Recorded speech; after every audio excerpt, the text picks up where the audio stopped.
All right. Welcome everyone to Buying Local. I'm your host, Mike Nelson from Five Towers Media. Joined today by none other than Alicia Turner from Catamount Consulting. Hi. Hi, thanks for having me. Yeah, thanks for jumping on. So we're here to talk about some of the fun things that you're doing with Catamount Consulting, specifically on the ergonomics segment of the service offerings. But I guess, before we get into that though, Alicia, it might just be helpful for any of our listeners or readers, just to kind of, give a quick overview of Catamount Consulting and what they do and, based out of Warrensburg, New York, but obviously some coverage all over the kind of the Eastern seaboard, I guess we could say, right? So, Yeah, absolutely. Well, Catamount's an awesome team. I've been with them for a little over a year now. And so they do a lot. So we do safety training on site for companies that need that presence. We do mobile hearing and drug testing, provide leadership trainings and, kind of mindset, motivational things. We're getting into the keynote speaking where we speak at conferences all over the country. And then what I do with Catamount is ergonomics. And so we've launched kind of this more ergonomics arm where we're already partnered with work sites. We're already working with safety and with thought processes and something Catamount prides itself on, and we pride ourselves on, is we're on the kind of the cutting edge of things, right? So we're not trying to be reactive. We're trying to anticipate. We're trying to continually evolve and learn and apply, the latest neuroscience, the latest techniques, the latest technology to what we do. And so we're already at these work sites. We're already on the ground doing safety. And so we've partnered together with the ergonomics component where I actually can go out, and we have another colleague, Dr. Matt Jeffs, who does the same thing that I do. And we're able to go out and say, hey, these are risks, and kind of preemptively address some of these things or input custom stretch and flex programs. And actually, one of the things we do that no one else is doing is we're quantifying risk. And so we're actually able, because one of the hardest things in ergonomics is to say, give people a number and that quantitative data, right? It's like, this is bad and this idea is better, but we're able to leverage some technology to say, hey, listen, this is a risk of X, and we're going to improve it through this intervention by X. And so we're able to give people some things they can take to upper management and that they can use to justify some of our suggestions and our interventions. So kind of broadly, and yes, we're all over the East Coast, some work in the Midwest, some work up in the Northwest, all over the country is kind of the reach of Catamount. And I'm the headquarters of their North Carolina office here in Central North Carolina. very So, nice. yeah. So, I feel like we should probably, well, actually, before I actually ask this question, one of the things, like, as you talk about all those different services that Catamount Mm-hmm. offers, I think, originally, obviously, they started with a lot of the safety training, like MSHA and OSHA certifications and recertifications and trainings. And so obviously that applies to the, we'll say the blue collar world, right? As far as contractors and mining and, Right. they cover a lot of construction and trades. And are you guys working with other fields outside of that, or is that still just the primary focus? No, we're working with all sorts of fields. I would say primarily the top ones we work with are construction and mining, Mm-hmm. but we're branching into the mindset and branching into the ergonomic space. We're in general industry, we're in logistics, we're in manufacturing. And so we're really branching into a lot of these different places, as well as being able to work with the white collar workforce in mindset training and even in some of the ergonomic space and some of the speaking things. So I would say the heart of Catamount is always going to be the blue collar, right? It's going to be the men and women who are the industry leaders, the ones who are keeping the backbone of America built and safe and thriving. But we're really spreading into a lot of different spaces. So, Okay. Yeah, because obviously from working with you guys, I know a little bit about the ergonomics and learning more every day. mhm. Um, and so, ergonomics, obviously, yeah, if you're in the construction field and you're, on your feet all day and moving and different things, or if you're in manufacturing and you have repetitive moments or Right. movements, I'm sorry. But also like, healthcare workers that aren't really considered trades and blue collar, but still they're on their feet all day. Some of them, some of these hospitals are massive and they're walking miles and miles every single day, and that can lead to a lot of issues. Um, what I was going to say before was, we should probably put some definition on ergonomics, right? Just because, like, Right. You know, if you weren't in it, you would hear ergonomics and you might think like the Dr. Scholl's pads that you put in your shoes or something along those lines. And this is so much more than orthotics or those kinds of things. So can you kind of just give us an overview of what you mean by ergonomics Yeah. and specifically in the workplace? Absolutely. I love that question because you're right. It can mean many different things to many different people. Some people hear ergonomics and think of insoles. Others think it's just stretching. Others think it's, I'm going to get laid off because they're going to replace me with a robot, right? Like it means a lot of things, but really at its base, all ergonomics is it's the science of matching the workplace to the worker. Mm-hmm. And so anyone, whether I'm working remotely at my computer, it matters how I'm sitting. It matters how I'm focusing on what I'm doing. Ergonomics is important to me here. And just like you said, the hospital worker, the CNA that's moving patients and having to get people out of bed and roll them around and walking miles and miles, it matters a ton to them. And they may be at different risks than a remote office worker. But ergonomics, at its broadest, is it's just matching the workplace to the human body. And so I like to say it's like sitting in a folding chair. Like it technically holds you, right? It's kind of fit to the body, but a chair with armrests and a headrest and a lumbar support and a footrest, that is an ergonomic chair because it's made to fit the human body rather than me folding myself into a folding chair, if that kind of makes sense. And so in another part of ergonomics, and this is something that Dr. Jeffs has, I love how he's put words to this and had kind of has created a framework, and we use it at Catamount. So it's our COPE framework. So when we think of ergonomics, we're thinking about it in the context of injuries, right? So it's physical, right? It's all about the body. And we think of ergonomic solutions all having to do with the body, right? So we're really focused in on that P of COPE. So the C in COPE stands for cognitive, like our mind, our focus, our distraction. The O is for organizational ergonomics, policies and procedures, things that the company is doing, communication. P is the physical ergonomics, which most of us are more familiar with. And then E is that environmental ergonomics, because it's a whole different story if I'm doing a lifting task in a climate controlled warehouse versus in the middle of July, I'm driving a truck and I'm doing deliveries in Florida, right? Mm-hmm. Or I've been in the negative 20-degree freezer where they're packing and stacking pallets in that kind of a cold place, right? We're going to run into different things based on the environment. And so when we're coming in and we're doing these assessments, we're not just looking at the physical. Of course, that's part of it. And our interventions are not all aimed at the physical, right? Because what do so many of us have? Well, you can't see it in our pockets, these little devices that are taking our attention spans and eroding them. And so they're actually creating entire new injury categories. The struck by object or equipment is now labeled as a distraction injury. So that has nothing to do with my body or the fact that I didn't stretch and flex. If I'm distracted and I step out in front of a forklift, or I am not paying attention and I stick my hand into a pinch point. So we're seeing a huge number of work-related injuries actually coming from cognitive issues and distraction. And so when we're coming in, we're looking comprehensively and holistically at the job to make sure we're addressing each of those 4 ergonomic components. And I'm just curious, how did you get into ergonomics? I mean, I know that you obviously have a little bit of training, right? A little bit of yeah. So that's a good question too, because I am a physical therapist by training. I got my doctor of physical therapy degree from UNC Chapel Hill. And, when I was in school, we have to do these clinical affiliations where we get, hands-on on the job training. And on my last affiliation down in Charlotte, I was working with this excellent physical therapist, Susan Novak, who loved ergonomics. And so I actually, as a student, went with her to an industrial site that one of her patients worked at, because she's like, I need to know what you do. Like, this is just, if you think this is an outpatient physical therapist who, of her own time, just went with him to work because she wanted to know better how to treat him. She's just excellent. And so I was like, wait a minute, we can leave the clinic. We can do this. I didn't even know that was possible. And so I was able, back in 2014, I had an opportunity through Martin Marietta to be able to go out into their quarries and do some prevention, some education, and some assessments. And so that's what really got me into the world. Was number one, I was exposed to it as a student. And then I worked in the clinic for years, and I worked with a lot of workers' compensation patients who had, their rotator cuff repair, their total hip, total shoulder, total knee. And I was rehabbing them back to their jobs.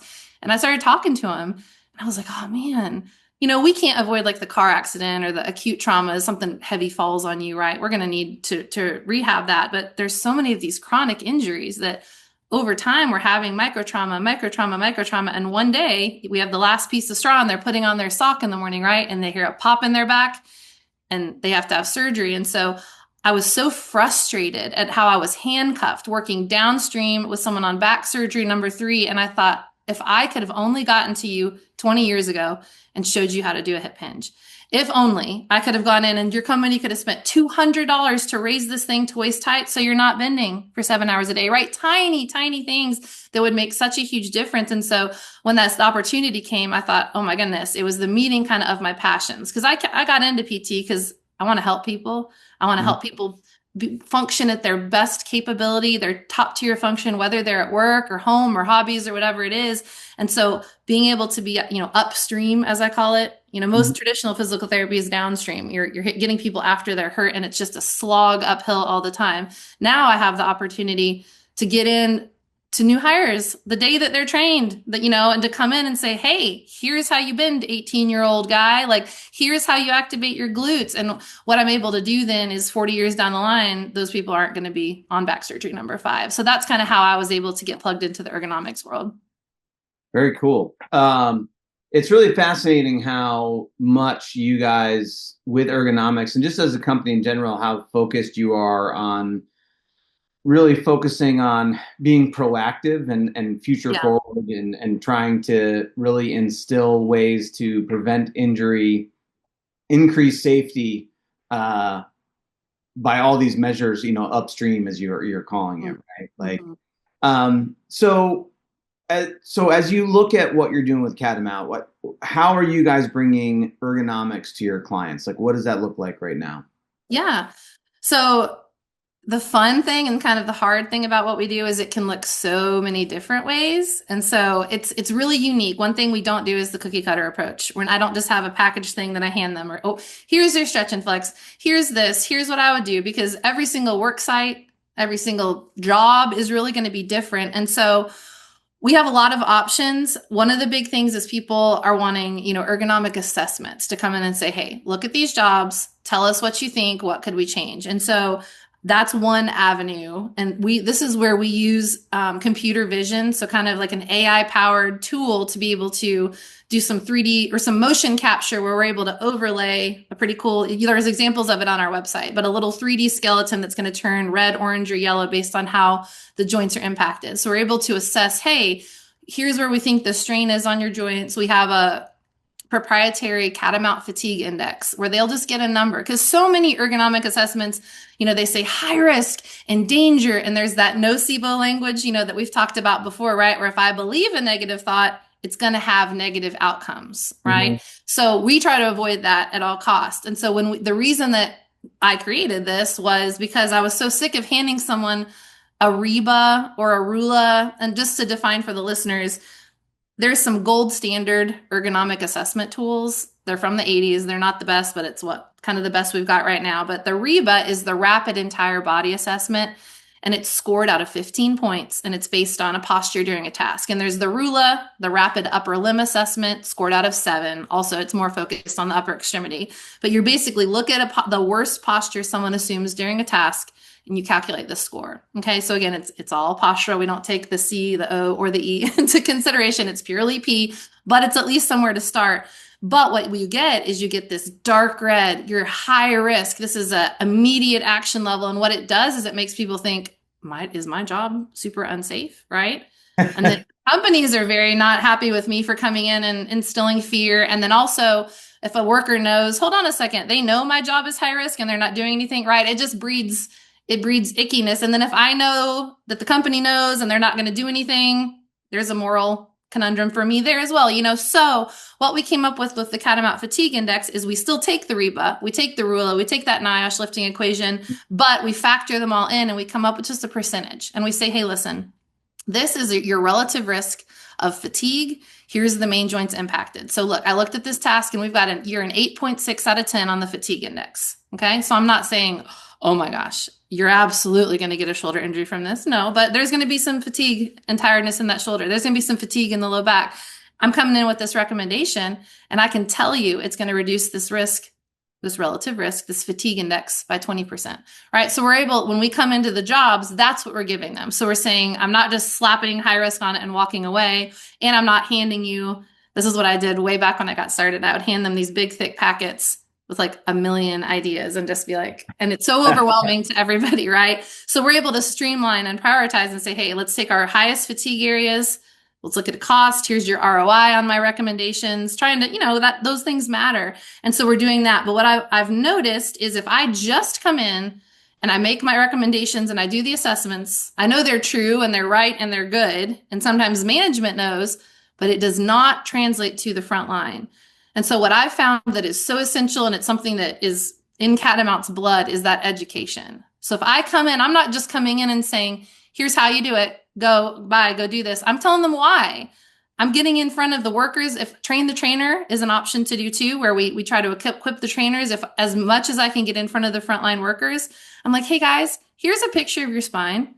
Here's what happens to your disc when you're bending all the time. And here's why we recommend extension. Because to get a room full of blue collar workers to put their hands on their hips and lean back, it's difficult. But once they see what happens to their disc when they do it, they're all about it, right? They're all about leaning back because they understand the why. And so that's my huge passion. I get excited and I talk real fast. But when I see that light bulb come on for people and they get the why, they're going to be all over it. They're going to do these things because they understand the impact it's having. And at Catamount, we are all about the why. We're not just coming in and saying, do this thing because I said so, or do this or do that. No, we need to win people over by motivating them and telling them about the why. And so that's really kind of our heart behind all of it. But to answer your question better, trainings, ergonomic assessments, custom stretch and flex programs, interventions, new hire training, kind of you name it. We're able to go from basic to a white glove type service for an ergonomics program. Yeah. Now, so tell me about the stretch and flex, because I know that's something that we've talked about quite a bit, and I know it's something that as a company, Catamount talks about a lot. Yeah. And it sounds like it's something that is accessible, we'll say, to most people. Yeah. So give us the rundown on the stretch and flex. Absolutely. So I love stretch and flexes, and Catamount's is unique because we've done it in like a 3-tiered system. So we've kind of got a beginner, intermediate, and advanced, because there's nothing worse than you're just having to do the same exact thing every single morning. And then it becomes habit, it becomes routine. And so, theirs are based on a lot of different, yoga type poses where we're incorporating multiple muscle groups. But what we've also done is we've incorporated breath work to help with that mind-body connection, to help with that cognitive ergonomics, to get us focused. We've incorporated balance, because that's a huge area that's left unaddressed in almost every safety program. Yet balance deficiencies are a huge cause of slips, trips, and falls, of different kinds of injuries. And so we incorporate balance in there as well. And so we're trying to, if I get 10 to 15 minutes with your employees in the morning, I'm going to try to hit as many places as I can. And we also, with the stretch and flex, we're trying to do more dynamic movements. So there's a static stretch, right? Hold for 15 seconds, hold for 15 seconds.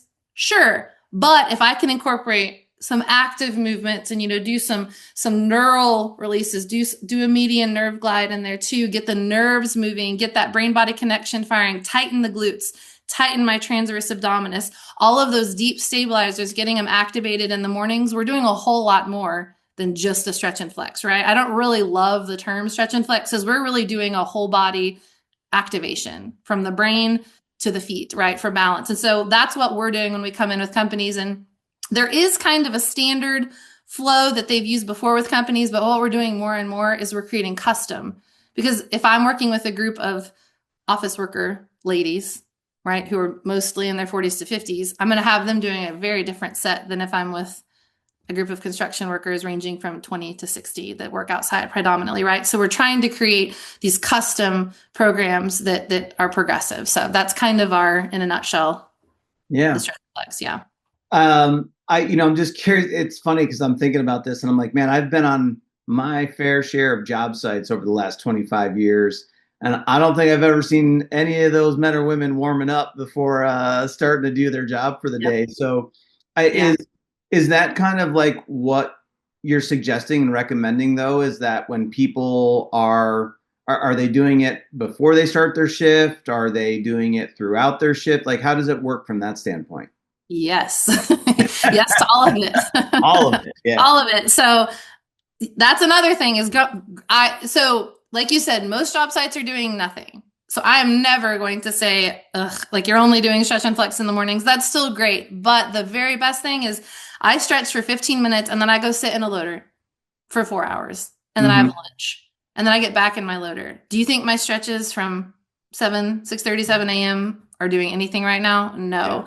My recommendation, and this is something else that when I come in and I do the education, we add in these micro breaks where you take 60 seconds. Anyone can do it. And we have, special stuff for equipment operators where, hey, every 2 hours, I want you to get out of your loader and I want you to walk 3 times around it, do 3 back bends, do 3 stretches, and climb right back in it. And what that does is it's just enough to get blood flow to these stagnant places. It's going to turn muscles on that were off. And so it's the favorite PT answer, we joke is it depends. Right. But for the most part, I think doing it as much as possible. If your job isn't crazy repetitive and you're moving all differently, like you're a mechanic, right? And you're going to be in one position. My big thing I teach people is, we're not in a perfect world where we can stop every awkward posture, right? Because awkward postures are a risk factor for musculoskeletal disorder. But what I can teach you is to reverse your posture.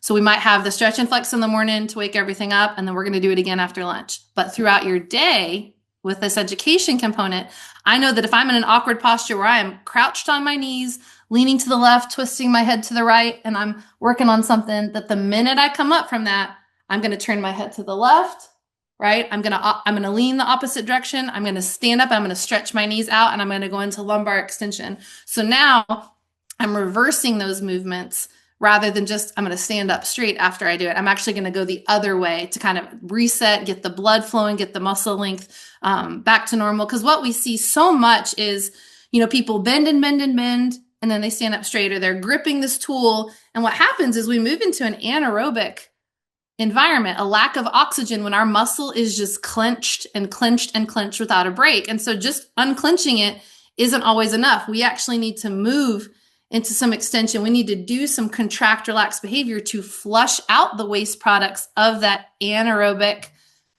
process, get oxygen rich blood flowing back in there. Because what we see so much is things like carpal tunnel, some rotator cuff issues, they're caused by prolonged deprivations or a lack of blood flow.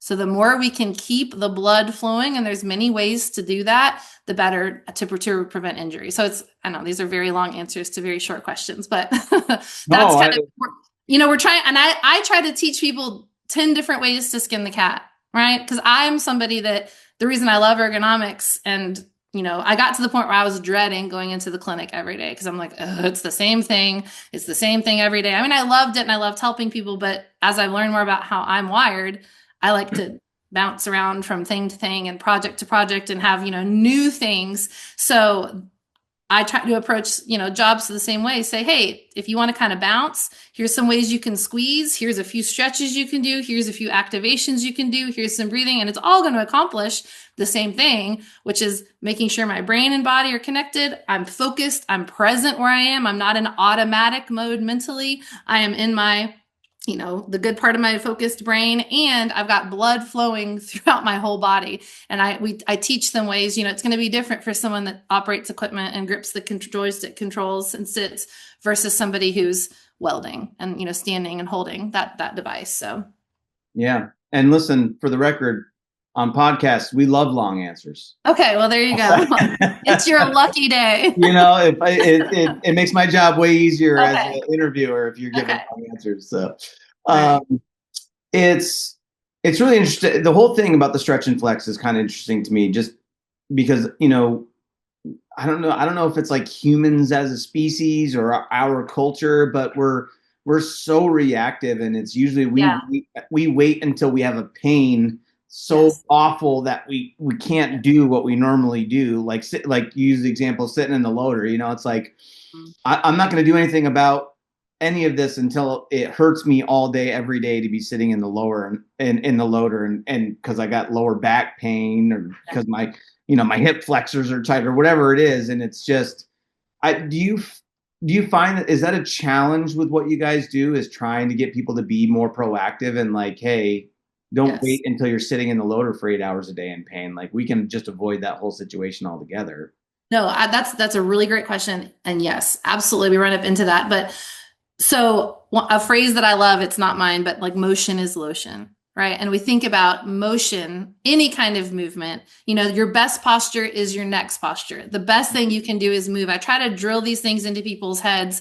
And yes, we do run into that a lot where there's also company cultures of grin and bear it. This is part Yeah. of it. This is deal with it. You're weak. Are you really going to sit here and complain about pain? So people hide stuff. A study actually just came out from it was a national study on musculoskeletal disorders. I can't remember the name of the organization. It's a huge thing, but 30% of people in pain at work don't report it. That is huge. And so the Big product number. that's a big number. So if you think about the productivity that we have no idea that is being lost out there, if 30% of people are not reporting it, I think it's the National Safety Council that just came out with it. But what happened to me is when I went out onto job sites, and this is companies that have excellent safety, there is a safe place for people to report, right? There's no punitive stuff if you report an injury. And I'd be out there with the safety manager and people would come up to me and say like, my knee is killing me. My shoulder is killing me. My neck is killing me. My back is killing me. And the safety guy's jaw is hanging. He's like, we had no idea. And I was like, half Mm-hmm. of your people are in agony. And they're like, what? They'd have no clue about it, but I'm kind of the safe. And I'm like, well, I can't assess and treat you because then we're getting into reportable territory. But here are some generic stretches. So I think educating the management that, hey, giving them these numbers, telling them these facts, and then having a culture that says, because like I talked about before, chronic injuries are far and above and away the most, high cause of musculoskeletals and days away from work-related musculoskeletal disorders, right? Like there's the acute accidents, and then really most of it is chronic microtrauma. So there's something that we say, in the PT world, you are sub-symptomatic. Damage is occurring, problems are stacking up, but our bodies are phenomenal at compensation. Okay. It'll shift load and it'll do this and it'll do that. But then we talked about that straw that breaks the camel's back, that all of a sudden one day, 9 out of 10, I am symptomatic, and not just symptomatic, I'm disabled.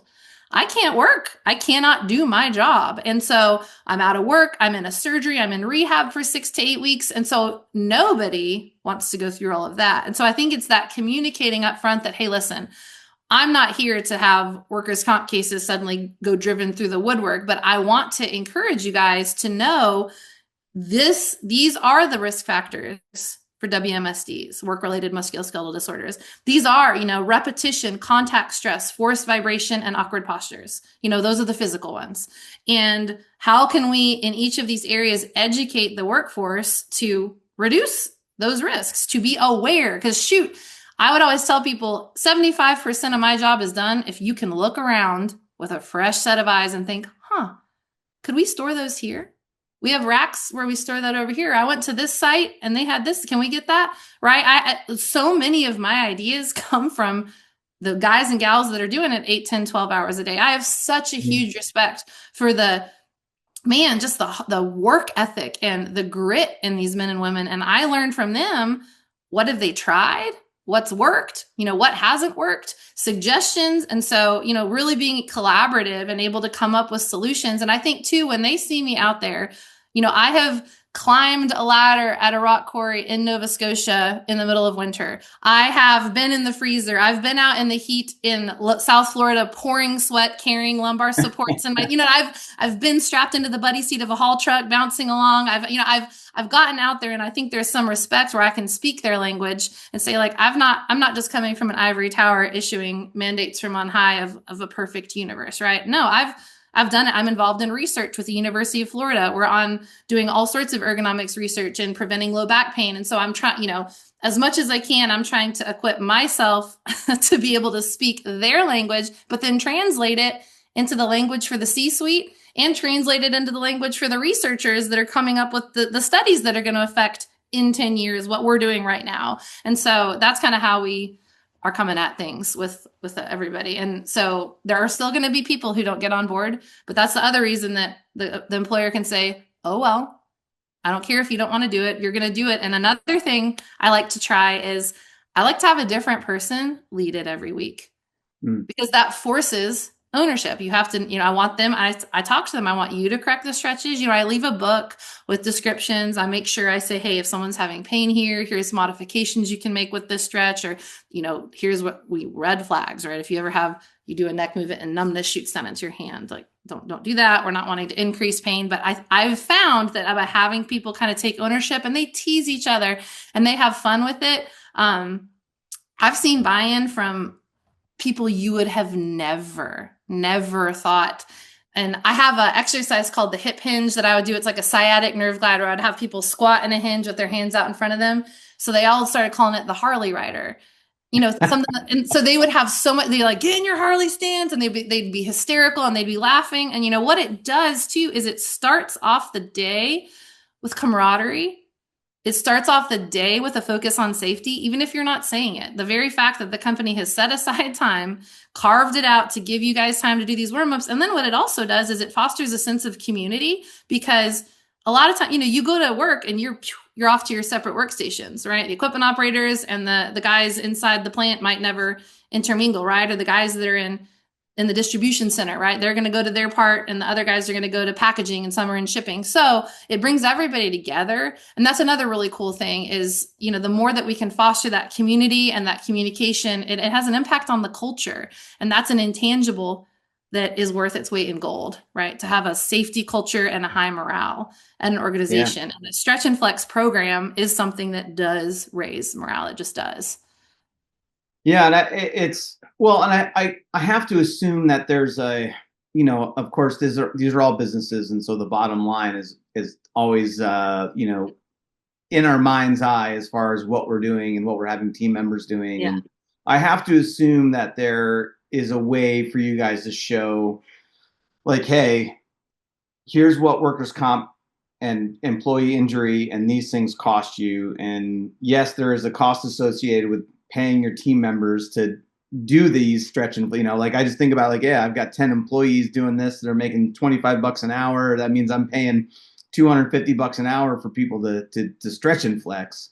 But on the other side of it, there's a really a cost savings, as well as it's just good for your employees, so that, you want to take care of your team. Is that fair? Is there a way for you guys to be able to show that benefit? Yeah, absolutely. And that we can get into the weeds with it too, but with an injury, there's direct costs and then there's indirect costs. So the direct costs are really easy to calculate, right? What are the actual scans and doctor's visits and, time away from work and, the sickness and absence, leave pay, all those things are the direct costs. But then the indirect costs are having to train someone else, right? And a loss of productivity and a decrease in morale. And, they say that, indirect costs are often 200% or 250% of direct costs. So one number that's staggering, and this is true, one muscle strain on average has a direct and indirect cost of $21,000. This is a strain, like a back strain, right? This isn't surgery. But like one strain is that's what it adds up to. So that's a really easy number to come in and say, hello, if doing this program can prevent one back sprain, your ROI is automatically, 400% or whatever, it depends on what we're coming in to do. But that's also how we calculate. And we're giving people, hey, this is going to be your return on investment, like the actual hard numbers. And one thing that we've run into, and this is probably the worst companies that I've had a relationship with, are, a lot of times like more middle management brings me in, right? Like a EH&S or a safety manager, HR, that kind of thing. They are intimate with the front lines. A lot of them came from the front lines. So they know what these guys and gals are doing every single day. So they bring me in, we create these programs. But then we've got the upper management who is unfortunately very removed from the day-to-day. They're staring at the red, they're staring at the black. That's all they can see. So there was one company I worked for who it was just atrocious what was going on. They were having 46% turnover. They were paying $17 million a year in new hire training, right? And they were just hemorrhaging. And then they were having injuries and they had, unfortunately, they were set up to be so successful. There were so many good and possible things. And so they brought me in, and I spent a long time. I came in and did a full observation. I said, hey, you guys, I could put this program together for you and we'd roll it out over the course of the next 18 months, and I think it had like a $35,000 price tag, but this is a plant with 1,700 employees, right? This was a massive, massive undertaking. And it was also an 8-hour drive away from me. So I was like, listen, I will come in and we addressed every barrier. We were going to do everything. And they were writing $17 million checks. And I was like, we will spread out 35 grand over a year and a half to do this for you. And they were like, too expensive now. So they are so disconnected. And I knew what the results would have. Because one thing is when they bring me in to walk around and just do like a tour, people are like, who is that? Who's that lady? What's she doing? And I'm like, hi, I introduce myself and this is nothing punitive. I'm here. They brought me in as an ergonomic specialist to come in and try to make your job safer. You should see people's faces. I mean, I love it. They're like, are you serious? They would pay to bring you in? And there's gratitude. And so I kid you not, this is in that same facility I was describing to you. I was there for like 2 days because it was so big. I tried to tour multiple shifts and I had walked by this area that was just like really cluttered. It was a trip hazard. It wasn't good. I was taking pictures all over the place. And when I came back the next day, they flagged me down and they said, hey, we cleaned this up and we reorganized this whole area to make it ergonomically safer. This was me on a tour. So that just shows the power of bringing somebody in and saying, hey, we're caring about this and we're putting eyes on this. They're taking their own initiative to make something safer and they created a great solution. And I was like, yep, that is amazing. And now we're not just reducing it, we've eliminated. There is no more slip and trip hazard because you've gotten these things up off the floor, So what I have found is it's absolutely crucial to have that white to gray to blue collar communication stream open. Because if these guys know what these guys are doing and this one can effectively go back and forth, we're going to have so much greater success in it. And what we've found is by using some of these numbers, because that's what speaks, right? That's the common language we all share are the numbers, are those hard data. So when we can come in and show them, hey, this is what your risk is. This is what is happening. And I'm coming in and I'm making this would cost $750 to buy this little thing, but it will reduce your risk by 80%. Then they're way more likely to say, holy moly, okay, and have those numbers in front of them. And they're not perfect, but it really does bridge some of those communication barriers and gaps between, the people who are on the front lines and the people who aren't. Yeah. I know we're getting short on time, but you had mentioned breath work before, and I'm a real geek for breath work. And I know that you guys are kind of bringing it into a few different areas of Catamount, but it obviously, that mind-body connection, it plays directly in with what you're doing with ergonomics. And I'm just, it's interesting because I know I saw Scott and Stacy do a talk the other day and they were talking about breath work, and it was in my mind, I was like, uh-oh. They're going to the woo side of things here, and they're talking about breath work, and I was like, I wonder how this is going to be received by this crew. And it was cool because like I saw a lot of people start taking notes and like be very interested in the breathwork side of things, which is very refreshing to see and to witness. Tell me a little bit about how you guys are bringing that in and kind of making it more real world, like up until the last few years, I feel like breath work was something that only people at yoga studios and that burned a lot of incense really talked about. And, now it's becoming more and more relevant. The military is adopting things like box breathing, there's a lot more science and studies coming out about breath work. So give me a little bit about how you guys are implementing that and how you're getting it to be accepted, I think is interesting as well. No, absolutely. And you're very right. And it has always been woo. And it's really about how we frame it. And so framing it as this is neuroscience, right? So, I mean, different crowds, we're going to frame it differently. One thing we've joked about is, when you're in these blue collar, you're not wanting to talk about, the breath and the connection of your body. No, but hey, this is a thing done in martial arts, right? Yes. This is a way to control. This is a way to harness increased strength. This is a way to kind of hijack the brain systems. And it's a biohack, right? Or a neurohack. People really respond to those kind of things. And when we talk about how we connect a distraction to being run over, right?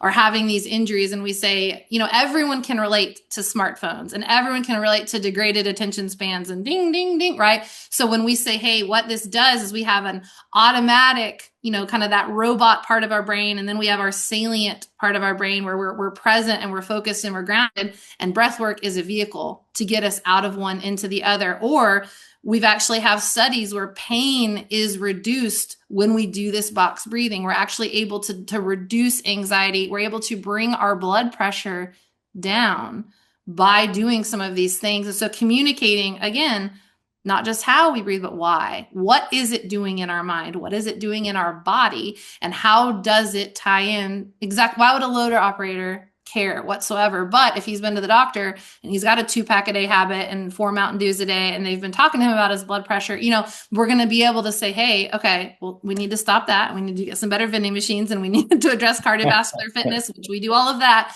But at the same time, hey, do you get stressed? Is this a stressful work environment? And do you find yourself making decisions you wouldn't ordinarily make or forgetting things? Here's a way to prevent that. And when I just have people, I say, hey, just try it. Would you just try it one time for me? And people are like, oh, I feel better. I feel calmer. And so I think experience always beats an explanation. It beats education. So making it experiential, having them feel it, having them experience it, that's worth me talking for 2 hours, right? If we can just all do it together. So that's at least my approach. I know Scott and Stacey might have a little bit of a different, how they approach it with more of the mindset mastery and the leadership type skills, but that's how I tie it into the cognitive. We tie it into the organizational by making us do it as a group. It's of course physical by its very nature. And then we're going to do it a little different based on the environment we're in. Amazing. I love it. Yeah. I know that like breath work it's how you hack your nervous system, right? Exactly. Like you do so many different things just by breathing in a different way that can give you a benefit depending on the situation, whether you're trying to excite your nervous system or calm it down, or it's there's a lot of cool things about breathing that I just feel like most people don't know. And about, the fact that every time you inhale, your heart rate increases. Every time you exhale, your heart rate decreases. And just those two things, you can modify them to have real effect on your physiology. It's really cool stuff. So. It is really cool. And not only that, but one of the big things I hammer in, I like to talk about breath work, but also how are you breathing? So one of the things I do every single time I do an education course is I tell people, put one hand on your chest and one hand on your belly. And I want you to take a deep breath for me. And then they do it. So I see this a lot. And I say, hey, if you felt your shoulders go up towards your ears when you took the breath, what you're doing is your diaphragm is compromised and you are breathing with secondary muscles. Because this, Mike, after you complete a run and we need to get air in and out of those lungs, we need to get oxygen in and out fast. We've got our scalenes, we've got our upper trapezius, we've got these accessory muscles that elevate our first rib and get that air in and out because our bodies need it. But what happens is when we sit and we collapse, I know you guys can't really see, but our diaphragm runs underneath our rib cage. And when we put pressure on a muscle, it tells it to turn off, So just like you ever get a crazy muscle spasm and our instinct is to squeeze it. Our instinct is to grab it and put pressure into it. So I tease people a lot. Now, this isn't directly related to breath, but we're not built to sit. Our bodies were not designed to sit in a chair all day long. We were designed to kind of squat and we were designed to run and to walk, but not to sit like we do. So our glutes are arguably the most important muscles that protect our low backs. So right now, what are your glutes and my glutes hearing?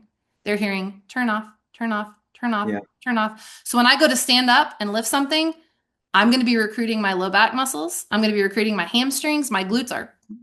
Okay, so I teach people, I call it dead butt syndrome, right? To make people don't laugh. It's not a real thing, but so many of us can't isolate our glutes. So for the diaphragm, it's the same thing. When I sit in a caved forward position all day and I'm not doing anything ever to activate my diaphragm muscle, I'm not able to get up under there. I don't know how to do it with my fingers. I don't know how to do activations with my hands, and I'm breathing all day long like this. And so what that leads to is a rounding of the upper back. It leads to that forward head posture. It leads to tightness through the traps and upper back. It leads to more of a rounding of that thoracic spine. And then guess what my diaphragm's hearing even more of? Turn off, turn off, turn off. So it's this vicious cycle. So if you can't tell, I'm all about extension and reversing and opening those things up. But we get people, and there's exercises that I take them through. But when you take a deep breath in, this hand should not move. It should be It should be my belly expanding 360 degrees as a diaphragmatic breath. And that is going to increase the quality of each breath. It's going to conserve energy in my body, and I'm going to be more productive at work just based on the way I change my breathing. So those are the other things we can talk to people about. I forgot to mention that a minute ago, that we are increasing productivity. If I take 15 minutes to stretch in the morning, we're actually having a workforce that's probably being an hour's worth more productive, right, throughout the day. So we're actually seeing an increased impact, but unfortunately we can't quantify. Those are intangibles. But when people are feeling better and they're not having 30% of your crew is in hidden pain, we're going to see better work. Okay. So that's kind of how I like the breath work, but I start with the because what I found is most people aren't breathing right, let alone we need to head into the breath work. So I like to do that foundational. How are you taking a breath first? Yeah. Or they're holding their breath. Or they're holding their breath, or they're holding their. Oh my God! So many people I know. I talked about this, and in the conversation, I'll watch them do it. They start holding their breath. I'm like, do you realize you're not even breathing right now? But people do it. They don't even know they're not breathing. They're just holding their breath. Absolutely. Wow. And then again, that's bringing awareness to it, because they're going to be like, wait, I'm doing what? Right. And then we could get into the conversation about what's your resting tongue posture and what's the strength, are you a mouth breather? Are you snoring? Because all of those things are going to have an impact on all of it, So tape the mouth, breathe through the nose, activate the diaphragm. Get some mouth tape. Yeah. I don't know if our audience is ready. Yeah, I know. We don't want to get too crazy. But then your workers won't complain if you tape all their mouths shut either. I can't wear mouth tape in my beard. It just doesn't doesn't work. Doesn't work. I see. But, you could just shave like an oval. How funny would that be? I would look ridiculous, but it would be all for the mouth tape. I'm doing it for the breath work, guys. That's right. You're practicing what you preach. Alicia, I don't want to keep you on here all day, so I really appreciate your time coming on, especially with such short notice. If people want to learn more about you, about Catamount, about how you guys are helping companies, where can they find you? Our website's probably the best place to go. It has explanations for everything we do. It's www.catamountconsultingllc.com. So that's probably the quickest, easiest way. It links you to our Facebook and Instagram. And you got the socials going on, the Facebooks, the Instagrams, the LinkedIns, all the stuff. So, well, thank you so much for joining and coming on and talking to us about ergonomics. Really appreciate it. Absolutely. I appreciate you having me. Yeah, absolutely. Of course, thanks everybody for listening. Check us out. Buyinglocal.us is our media site. You can find all of our news articles, our podcasts. Check out our other podcasts we have, of course, Blue Collar Startup, which is one of our more popular podcasts. We also have got a newer podcast with Steven Zabala from Green Fork, and that is called Food for Thought. Definitely check that out. That focuses a lot on health and wellness, a lot of the kind of stuff that we're talking about today. And, of course, Apple, Spotify, Rumble, and YouTube is where you can watch and listen to all of our episodes. So thanks, everybody, for listening, and you'll hear from us next week.